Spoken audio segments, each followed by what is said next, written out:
Good afternoon and welcome to Lunch Break with the Rabbi.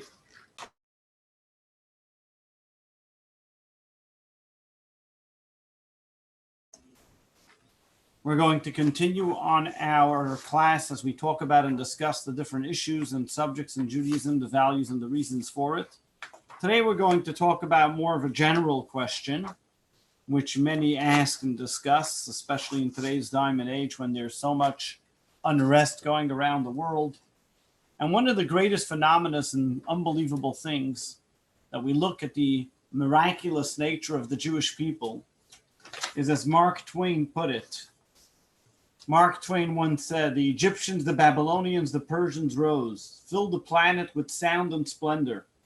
They faded to dream stuff and passed away. The Greek and the Roman followed and made a vast noise, and they are gone. Other people have sprung up and held the torch high for a time, but are burnt out, and they sit in the twilight now, or have vanished. The Jew saw them all, and is now, and he's always exhibiting no decadence, no infirmities of age, no weakening of his parts, no slowing of his energies, no dulling of his alert and aggressive mind. All things are mortal, but the Jew. All other forces pass, but he remains. What is the secret of the immortality?" And our question today, what we're going to focus on in these few minutes that we have, is why have the Jews survived the millennia, and why have so many other civilizations vanished and passed? You look at every superpower in the world, especially the ones that imprisoned or enslaved and tormented the Jewish people. They were big as long as the Jewish people were there. The moment they exiled the Jewish people, the moment that they started with the Jewish people, their day has come. Yes, they were around a little bit longer, but then eventually their time has come. Take all the way back from Pharaoh and the Egyptians, the Romans, the Greeks, going back to the Spanish. After the Spanish Inquisition, they fell from being a superpower. Then continue even to just lately to the Germans, all of Jewish civilization, the greatest yeshivas and schools, the Jewish people were living all in Germany, but the moment the Holocaust, and now what is today? Yes, it's still there, Germany, but it's nothing near to a superpower that it was. So what is it about Jewish civilization that Jewish people survive no matter what? Now, there was always different philosophers throughout the time that used to try to opine and try to philosophize the reason for it. Many came along and said, well, because we have anti-Semitism, and therefore there was something called the tsaros factor, that as long as Jewish people were in pain, they stuck together, and then therefore we automatically hasn't allowed us to fade. Of course, we know that God is our guarantor, and he ensures that we aren't wiped out, and therefore we're always there. Someone to attribute it to the Jewish people's cleverness, smartness. Jews are resilient, they refuse to give up. Jews are obsessed with continuity. What is it but within the Jewish people? And going back to Talmudic times, the Medrash tells us that once the famous King Adrian said to Rabbi Yeshua that the Jewish people are like a lamb amongst 70 wolves. And Rabbi Yeshua responded, "It is great is the shepherd who protects this lamb amongst the 70 wolves." God promises the Jewish people, as Isaiah tells the Jewish people, that regardless what happens and whatever comes and goes, the Jewish people will forever be around.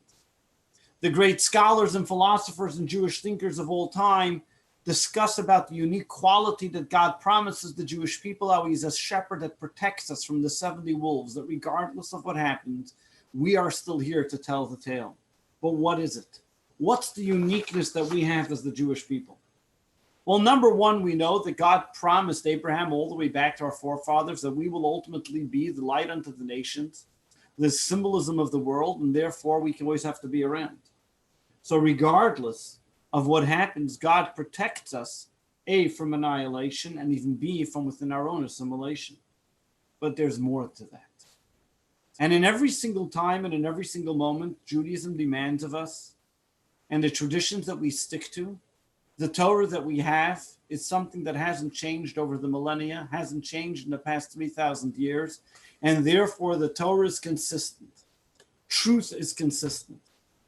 And the moment we attach ourselves to truth, when we connect ourselves to truth, we therefore can never be destroyed. When we look at something and say, okay, we're fragmented and we can just go with the times and with the whims of what are happening, then the same way that pattern, that whim, that style fades out, then of course that's going to fade out if you attach yourself to it as well. But if you're connected to Judaism, not because it's a style, not because it's in fashion, but because that's what Judaism is, it's truth, it's consistency, it's an authenticity, then that never fades. Truth is something which is so unique, which is true from the beginning to the end. The Torah is symbolic of truth. In fact, if you take the 22 letters of the alphabet, the first letter is Aleph, the middle letter is Mem, the last letter is Taf, which makes the word truth, Emes. The Torah is true because from the beginning to the middle to the end, it is always the same. The Torah is consistent, the same Torah that applied to our forefathers 3,000 years ago, the same Torah that we study today. You'll take any Torah scroll around the world that has the exact same 308,000 letters in it. Because this Torah is something which doesn't change no matter what, no matter when. So therefore, being that the Jewish people are connected, as in the words of the Zohar, the Torah, God, and the Jewish people are all one. And because we are intertwined, as the Zohar continues, there are 3 knots that are intertwined with one another. So as long as we are intertwined with God, which is immortal, as long as we are intertwined with Torah, which is immortal and infinite and consistent, then we will also be immortal, consistent, and forever. This is the unique quality that the Torah gives us as Jewish people. So by following the precepts of the Torah, by following the traditions of Judaism, and making ourselves, yes, a little bit old-fashioned, if you want to call it, but that's the consistency, that's the way, that's the recipe for how we as Jewish people are able to survive. The survival of the Jewish people is dependent on the Torah and our consistency of teachings of following the laws of the Torah. The moment we attach ourselves with God, we become infinite as well. As in the first of the 10 Commandments, God tells the Jewish people, Anochi Hashem Alekecha, I am God that is taking you out of Egypt. What is God telling the Jewish people? That when a Jew studies Torah, he doesn't only study a philosophy, a knowledge that has been pervasive 10 to 3,000 years ago. But when a Jew studies Torah, it's Anochi, the words Anochi, the commentaries explain to us, the mystics tell us, is the acronym of the word I am within it written. That when a Jew studies Torah, they automatically connect themselves with the infinite godliness. They become eternal. So when we connect ourselves to Torah, when we study Torah, it's not just something far-fetched. It's not just studying a wisdom, a philosophy, a law, but we become history. We become part of and parcel of the Torah, which is eternal. And that's why we can always stand forever. That's why we do not get faded away like the other nations that come and go. We are not dependent on fads or fashion. We are there to stay and will forever be there. As Moses told the Jewish people, we are stiff-necked Jewish people. We are stubborn. We stick to our principles. We stick to our rules. And that's what keeps us going. Judaism is the preservative of the Jewish people. The Torah is the preservative of the Jewish people that keeps us going for millennia. So we as Jews, when we live our life as Jews, when we live our life up to the precepts and the teachings of the Torah, we know that we can ensure Jewish continuity not only for today, but for tomorrow and for an infinite amount of time.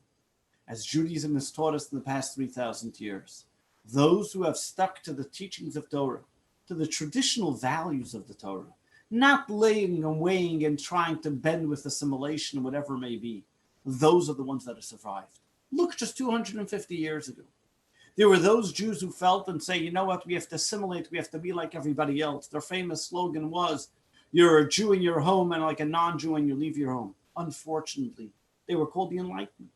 Yes, they went to the colleges of Germany. They became very big professors and doctors of all different kinds.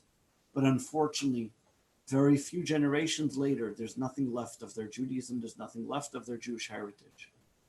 Those Jews who stuck to their means, stuck to their guns, stuck to what it meant to be as Jewish people, those are the ones that continue today throughout the most greatest of hardships. There's a very famous story told of the Alter Rebbe and Rabbi Yitzchak of Berditchev, that during the war between Napoleon and the Tsar, there was a question which one should win? Who should the Jews go for? Should they go for Napoleon or should they go for the Tsar? If they go for Napoleon, Napoleon already emancipated the Jews of Italy, of Europe, and maybe there was hope that he would help emancipate the Jews that would be in Russia if he would win as well. But if the Tsar, it may be harsh conditions for the Jews physically, but spiritually they would thrive. Rabbi Levi Yitzchak Berditchev was the opinion of Napoleon. The Alter Rebbe, the first Chabad Rebbe, said that the Tsar, what was his theory? His theory was, he says, physically, we've made it. Someplace, yes, times more difficult, at times not as difficult. But as long as our spirituality will be there, we as Jewish people will continue to thrive and survive, not only to survive, but continue to go on. And in fact, time has proven eventually, as we know, the Tsar has won over Napoleon, the different stories of what happened. But the bottom line is the Alter Rebbe saw the writing on the wall of what happened in Germany with the Enlightenment and how they assimilated and left their Judaism to deteriorate. While the Jews in Russia were saved from the Enlightenment and their Judaism was preserved and there for many more generations.